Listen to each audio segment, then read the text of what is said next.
राम राम जी सारोना, कैसे हैं आप सब। उम्मीद करते हो आप सब अपने घर में अच्छे होंगे। मैं भी अच्छी हूँ। सुबह उठ गई थी, आप सब देख सकते हैं। बाहर का वेदर बहुत ही अच्छा हो रखा है, मौसम भी एकदम साफ है और रात को बारिश आई होगी तो ठंडी ठंडी हवा चल रखी है।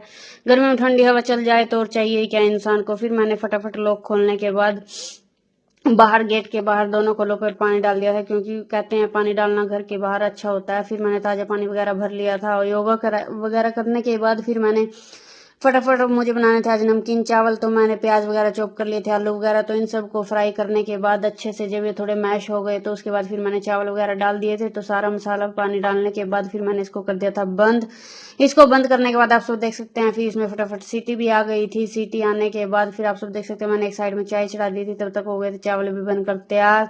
चावल एकदम खिले खिले बने। नमकीन चावल किस किस को पसंद है, काफी दिन हो गए थे बनाए हुए तो डिमांड काफी आ रही थी, तो मैंने बना दिए। फिर मैंने किया ब्रश, जो कि आप सब देख सकते हैं। फिर मैं चली गई थी ऊपर। ऊपर जाने के बाद मैंने सभी पौधों का मुआवना किया, क्योंकि रात बारिश आई है तो देखना पड़ता है कोई पौधा टूटा या गिरा तो नहीं है, क्योंकि कई बार आंधी इतनी तेज आती है तो पता नहीं रहता है। फिर मैंने फटाफट एक कड़ी पत्ते की टहनी तोड़ी और उसको धोकर अच्छे से चबा लिया। ये खाना सुबह सुबह अच्छा होता है खाली पेट, वो भी मैंने अच्छी तरह उसे खा लिया था। और पौधों में पानी डालकर मैं आ गई थी नीचे।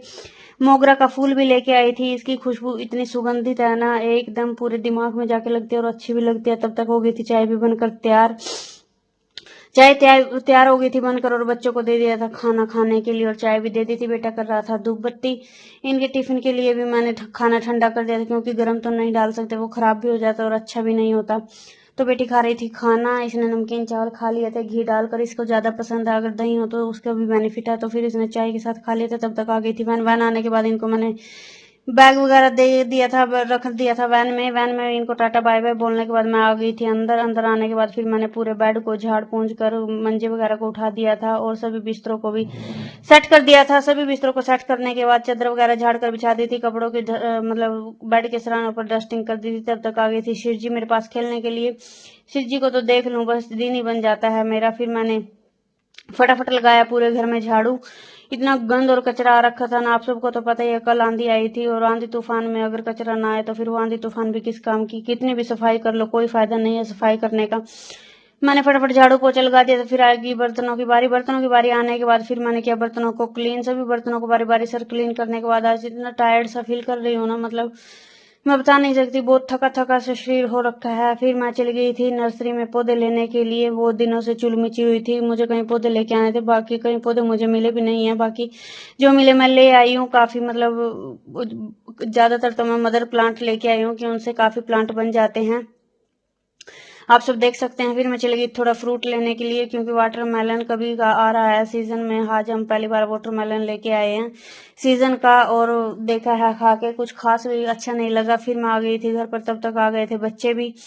वैन की आवाज सुन लेती हूँ तो पहले ही चली जाती हूँ बाहर। फिर बाहर जाने के बाद देखा तो बच्चे दोनों आ ही रहे थे। उनका अंदर बुलाने के बाद फिर मैंने उनको बोल दिया था कि तुम यूनिफॉर्म वगैरह चेंज कर लो। तो बाहर देखा कि वेंचिकोर के घर के आगे मतलब मेन हॉल में दिक्कत आ रखी है इन अंडरग्राउंड चीजों की। ये भी तो दिक्कत होती है कि ना दिखता है ना पता चलता है कहाँ दिक्कत हो रखी है। तब तक बच्चे भी स्पोकन सेंटर के लिए चल दिए थे। फिर मैंने भी कर दिया था सफर जारी, क्योंकि मैंने जाना था बच्चों को ट्यूशन छोड़ने के लिए 4 बजे के आसपास। तो लवन्या को लिए खेड़े के पास से और मैं और विशु जाते हैं घर से।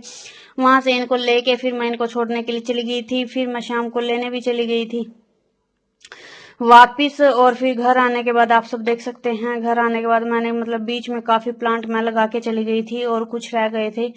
फिर मैंने उनको भी रिपोर्टिंग कर दिया था गमलों में। तो मतलब मैं लेके आई हूँ चीकू का, आड़ू का और ब्लैक गुआवा का, मतलब डायमंड है। बहुत बड़ा अमरूद लगेगा उस पे। अनार वगैरह का, ये सिंगोनियम वगैरह के प्लांट है। सिंगोनियम का एक ही था मदर प्लांट, उससे मैंने सभी पौधों को हाँ रिपोर्ट कर दिया। सभी गमलों में थोड़ा थोड़ा लगा दिया, क्योंकि ये एक अच्छा बहुत और ऑक्सीजन भी अच्छी देता है। ये है इंडोर और आउटडोर प्लांट, इसको कहीं भी रख सकते हैं। तो मैं इन सब में पानी भी दे दिया था। पानी दे रहा था मेरा बेटा और मैंने फटाफट कर दी थी इनकी रिपोर्टिंग। मेरी बेटी मेरी हेल्प करा रही थी, तो मैंने सभी पौधों को अच्छी तरह कर दिया था। इन सब को रिपोर्ट करने के बाद लगभग सभी पौधों को मैंने लगा दिया था। आप सब देख ही सकते हैं। इनमें मेहनत तो लगती है बट सुकून भी आता है। फिर मैं आ गई थी नीचे। नीचे आने के बाद मतलब 7:30 8 का टाइम हो गया था। मैंने फटाफट नीचे आने के बाद किया दूध गर्म करने के बाद बच्चों की डिमांड थी चाय, क्योंकि इतने थके हुए थे ना बता नहीं सकते, क्योंकि आगे कोई एक कदम रखना भी बहुत औखा हो रखा था। तो फिर फटाफट बनाई चाय। चाय पीने के बाद हम सब ने बनाई, मैंने आटा लगा दिया था। तब तक आटा लगाने के बाद मैंने बर्तनों को भी क्लीन कर दिया था। सब्जी हो गई थी बनकर तैयार। मेरी बेटी पढ़ रही है। मिलते हैं जी एक